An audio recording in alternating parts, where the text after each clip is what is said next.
नांदगाव खंडेश्वर तालुक्यातील परतीच्या पावसाने अतिवृष्टीग्रस्त शेतकऱ्यांच्या शेतात जाऊन धामणगाव रेल्वे विधानसभा मतदारसंघाचे आमदार प्रताप अडसड यांनी प्रत्यक्षरित्या पाहणी केली।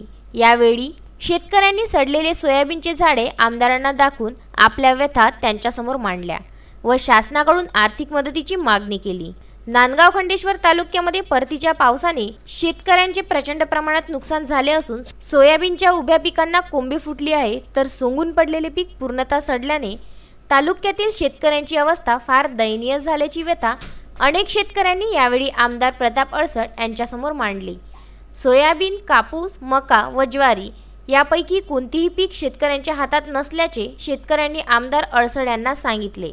यावेळी शेतकऱ्यांच्या सर्व व्यथा आमदार प्रताप अडसड यांनी जाणून घेऊन याबाबत त्यांनी अधिकाऱ्यांना सर्वेक्षणाचे आदेश दिले। यावेळी त्यांच्यासह तहसीलदार प्रशांत भोसले, जिल्हा सरचिटणीस हरिश्चंद्र खंडाळकर, विधानसभा प्रमुख प्रशांत वैद्य, तालुकाध्यक्ष सुनील दळवी, शहराध्यक्ष विलास वितोंडे, पुरुषोत्तम बनसोड, मनीष जाधव, दिनेश धवस इत्यादी उपस्थित होते। नांदगाव खंडेश्वर येथून विदर्भ न्यूज करता उत्तम ब्राह्मणवाडे यांचा वृत्तांत।